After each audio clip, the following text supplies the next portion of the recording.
Today we're going to be talking about some things that all great quarterbacks have in common. Now, one thing I want to get across to you guys is I get a ton of questions about, hey coach, what quarterback should I try to replicate? Who has a good throwing motion to study? And something all great quarterbacks have in common, you guys, is they all have their own motion. So you look at all 32 NFL starters, not a single one throws like another one. Patrick Mahomes doesn't throw like Josh Allen. They may make similar throws. Josh Allen doesn't throw like, Sam Darnold. Like everybody's different, right? So as a quarterback, you have to adopt that. You have to have your own throwing motion, but there are some things mechanically that you need to accomplish. I'm not just gonna say, hey, just be your own quarterback and just have a long stride and throw all arm and dip your head, because those are all bad habits that are gonna lead to inefficiencies. And we're gonna talk about throughout this video how you can eliminate those inefficiencies by focusing on the key things that all the top quarterbacks do. But one thing I wanna get across to you guys is everybody has a different way of doing it. Some people like to get to a perfect L. Some people are a little higher. Some people are a little lower. Some people have a lower windup, but their arm is really fast, right? Some people go like initially, generally a little bit higher.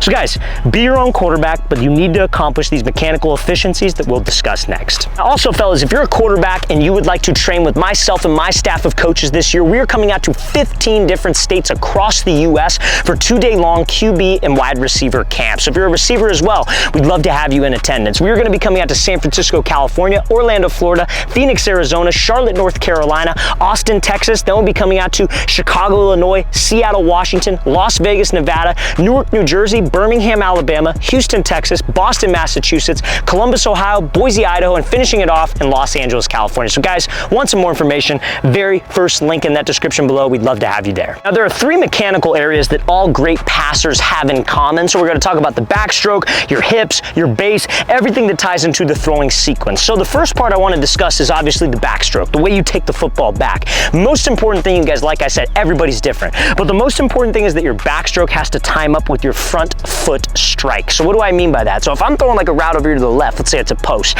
When I take a step to that post, I don't want to be at a vertical 90, because when I'm at a vertical 90, when your foot gets down in your throwing motion, the next thing to happen is rotation or rotational force. Some people call it torque. That's when your hips and your core have to rotate. If you're at a vertical 90 when your front foot gets down, 2 things. You're either going to be open like this and it's going to lose power, because power comes from your hips firing through before your shoulders, creating that whipping effect. So if you're at a vertical 90, you're just pushing the ball, and sometimes that can cause guys to have that sideways spin, ball dies, or worse yet, when you're at a vertical 90 and that foot gets down and you rotate, sometimes that ball can dip behind your head. Now, if you're a flag football quarterback, maybe it doesn't make a big difference. When you got pads and a helmet on, impossible. It's not going to go behind your head. You're going to be super uncomfortable, and it's going to feel super unnatural. So you need to get in some type of backstroke position when the foot gets down. Could it be here? Absolutely, as long as the hip rotation brings you up to 90. So I would say generally you want to be somewhere in this range. Foot gets down, hips are rotating you through, and that naturally brings your arm up to the vertical 90, so you can release at a good arm slot just outside your head, and that will help our mechanics be more efficient. Now, the next thing I want to discuss kind of ties in with really everything throwing sequence related, and that is your stride length, more specifically your stride timing. You look at all great quarterbacks, not a single one of them has that long baseball stride, because the stride and your take back are the 2 things that will allow us to be mechanically efficient, as well as my base. And it's all related, you guys. Your throwing sequence, it's a lot like your body, right? Like if you have a problem where, like, let's say you're, I don't know, you have a headache.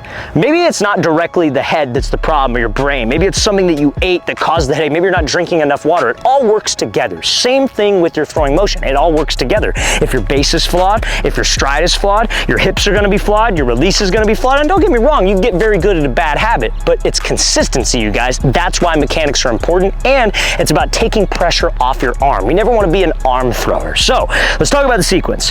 When you're throwing, the magic spot is 70% of your weight on your back leg. You want to be 70% loaded. Head, knee, foot, stacked on top of each other. And we're there, and we're nice and tall, and we're relaxed. So when I get to that 70% position, reason why we have all that weight on my back leg is my goal is to transfer it to my front leg. And that transfer promotes hip rotation. If you shift your weight forward, you're gonna rotate at your hips at your core. A lot of quarterbacks just think so much about hip rotation and they never actually transfer their weight, and that causes a decrease in power on the ball. We have to transfer my weight to make my hips go. Now, but I don't want all that weight to push forward all at once. What I wanna do is I wanna take a short step. And remember, when that foot hits the ground, where do I want to be? Backstroke, not vertical 90. But even if you got a good backstroke, but your foot takes a while to get down, when it hits, you're going to be up to 90. It needs to be there.